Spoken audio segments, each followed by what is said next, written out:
black hair and fierce black eyes.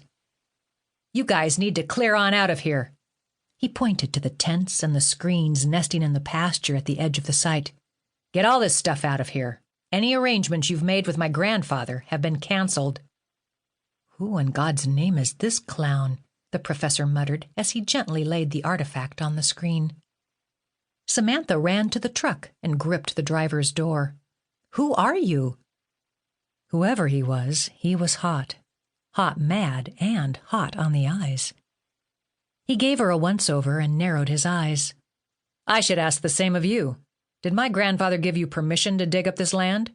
Well, that's about to change." "Just fucking great," the professor said. Samantha gasped. "Do you even realize what we've discovered?" "Put my people back exactly as you found them, or there will be hell to pay." Samantha's face flushed. If he was a descendant, then... "Your people?" The professor moved nearer to the stranger. "Son, are you saying these bones belong to your family?" Samantha held her breath. "Get out! I want you off my land!" the stranger shouted, and then sped off, spouting more dust onto the site. Descendant or not, Sam wanted to kill him. "I don't know whether to laugh or cry," she said, kicking a rock toward the road. "What a jerk!" "That jerk may be your cousin," Mark mused. "Let's not worry about him right now." The professor took the bandolier bag and lifted it up like a newborn baby. Samantha watched as he reversed the inside lining. "Oh, God," the professor said beneath his breath. "What?" Mark bent over to look at the artifact. As they leaned over him, he whispered, "The seal." "The mezzing?" Mark raised his brows at Samantha. "Really? Please don't joke with me." Samantha looked more closely at the beads on the lining. Beneath the folds of dirt, she could make out the half-red and half-black face. The mezzing. "The seal!" she cried. She clumsily grabbed Mark for an embrace. Then she ran past the excavation units and all around the site, singing with excitement as the sun continued to sink beyond the rolling hills. Mark followed her around, the two of them whooping and yelping like hungry coyotes. "We've done it!" the professor shouted in the evening air. "We've done it!"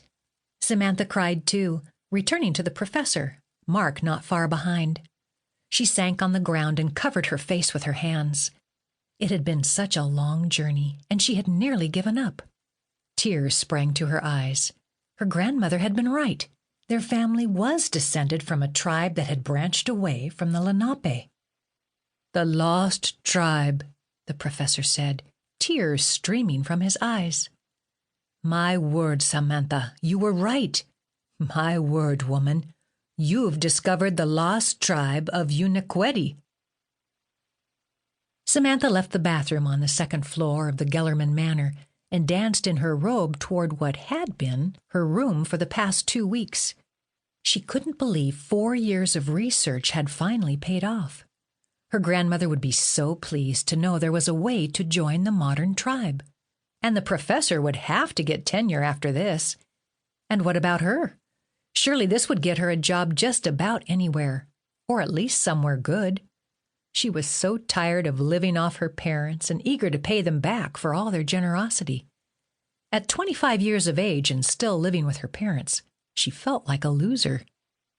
She hummed to the song playing over her iPod until, as she neared her door, the stranger from earlier appeared at the top of the stairs across from her. Her face flushed as she clutched her robe and pulled the tiny earbuds from her ears. She was speechless. His long dark hair was wet like hers. "Just great," he said. She opened her mouth to speak, but nothing came out. "You and the others are staying here?" He looked her up and down. "Are you?" "I live here." She backed up toward the door of her room. "Listen, please don't make us—" "I hadn't been told." "We've finally found the tribal seal on a bandolier bag that's just like my—" He took a step closer, his face inches from hers.